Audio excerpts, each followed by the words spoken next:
આપણે બધાને એક સારું અર્થપૂર્ણ જીવન જોઈએ છે, ખરું ને? પણ સવાલ એ છે કે એનો રસ્તો કયો? ક્યારેક ક્યારેક આનો જવાબ સદીઓ જૂની સાદી વાર્તાઓમાં છુપાયેલો હોય છે.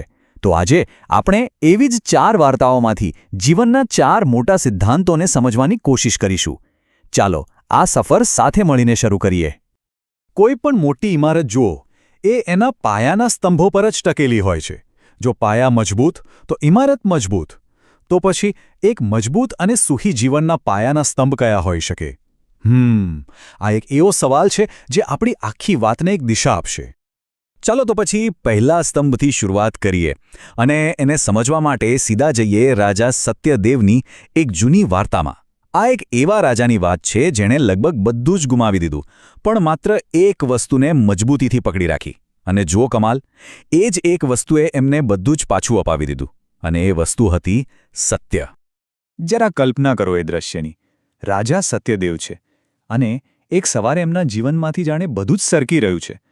સૌથી પહેલાં ધનની દેવી લક્ષ્મીજીએ વિદાય લીધી અને બસ એમના ગયા પછી તો જાણે લાઈન લાગી ગઈ. એમની પાછળ પાછળ દાન, સદાચાર અને કીર્તિ બધું જ એક પછી એક જવા લાગ્યું. રાજા બસ પોતાની નજર સામે જ પોતાનું સર્વસ્વ ગુમાવી રહ્યા હતા. અને પછી આવી એ નિર્ણાયક ક્ષણ જ્યારે સત્ય પોતે જ જવા માટે ઊભું થયું, ત્યારે રાજાએ એકદમ દ્રઢતાથી એનો હાથ પકડી લીધો. એમણે કહ્યું, જુઓ, બીજું બધું ભલે ચાલ્યું જાય, પણ મેં એ બધાને જવા દીધું કારણ કે તમે અહીં હતા. હું તમને તો નહીં જ જવા દઉં. બસ આ એક નિર્ણય, આ એક પસંદગીએ આખી બાજી પલટી નાખી. અને ખરેખર એક ચમત્કાર જેવું જ થયું.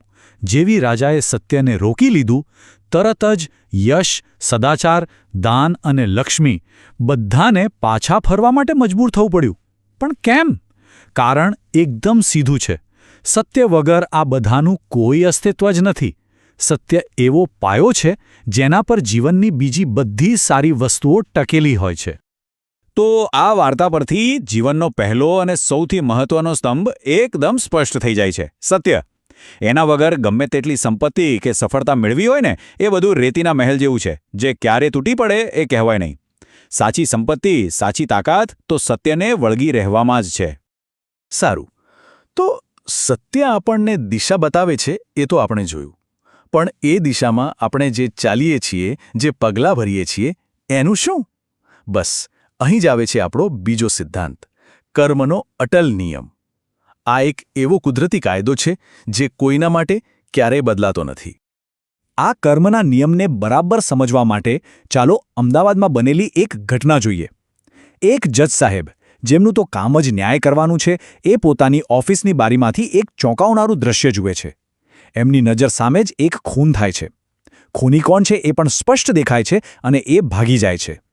હવે આનાથી સીધો કેસ બીજો કયો હોઈ શકે, બરાબર ને? પણ વાર્તામાં અહીં જ એક મોટો વળાંક આવે છે. જ્યારે આ કેસ કોર્ટમાં પહોંચે છે ત્યારે આરોપીના પાંજરામાં કોઈ બીજો જ માણસ ઊભો હોય છે. અને નવાઈની વાત તો એ છે કે બધા જ પુરાવા પણ એની વિરુદ્ધ હોય છે. હવે વિચારો, જજ સાહેબ કઈ સ્થિતિમાં મુકાયા હશે? જે પોતાની આંખે જોયું એને સાચું માને કે પછી જે કાગળ પરના પુરાવા કહે છે એને? આ મૂંઝવણને કારણે જજ સાહેબ એ આરોપીને ખાનગીમાં પોતાની ચેમ્બરમાં બોલાવે છે. અને ત્યાં જે વાત સામે આવે છે એ ખરેખર હચમચાવી દે તેવી છે. પેલું આરોપી કબૂલ કરે છે, જજ સાહેબ, સાચી વાત છે કે આ ખૂન મેં નથી કર્યું, પણ આજથી 7 વર્ષ પહેલાં મેં બીજા 3 ખૂન કર્યા હતા અને એ ગુનામાંથી હું બચી ગયો હતો. અને બસ આ એક વાક્ય કર્મનો આખો સિદ્ધાંત સમજાવી દે છે. જુઓ, દુનિયાના કાયદાથી કદાચ બચી જવાય, લોકોની નજરથી પણ બચી જવાય, પણ કુદરતનું જે ન્યાયચક્ર છે ને, એનાથી કોઈ બચી શકતું નથી. ભૂતકાળમાં કરેલા કર્મોનું ફળ ક્યારેક તો વ્યાજ સાથે પાછું આવે છે, અને આવે જ છે. આ જ છે જીવનનો બીજો અટલ સ્તંભ. તો સત્યનો માર્ગ મળ્યો, કર્મનો નિયમ પણ સમજાયો, પણ સવાલ એ છે કે આ માર્ગ પર ચાલવા માટે અને સારા કર્મ કરવા માટે આપણી પાસે સાધન કયું છે?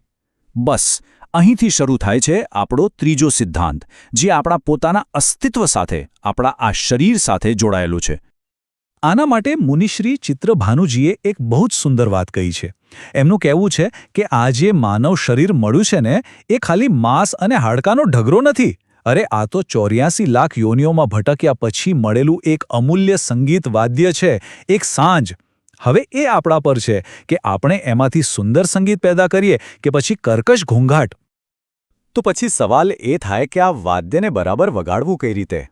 તો જુઓ, જો એને ભક્તિ અને ભાવનાના તારથી છેડવામાં આવે તો જીવનમાંથી ફરિયાદોનો કર્કશ અવાજ નહીં પણ એક સુમધુર સંવાદનું સંગીત પેદા થાય છે. અને જો એમ થાય તો આખું જીવન જ એક સુંદર ગીત જેવું બની જાય. તો આનો સાર બસ એટલો જ છે કે દુનિયા કે જમાનાની ફરિયાદો કરવાને બદલે આપણે આપણા જીવનમાં એક સંવાદ એટલે કે સુમેળ સર્જવો જોઈએ. પસંદગી આપણા જ હાથમાં છે. આપણે એક શ્રોતા બનીને ખાલી ફરિયાદો જ સાંભળવી છે કે પછી એક સંગીતકાર બનીને જીવનનું એક નવું જ ગીત બનાવવું છે?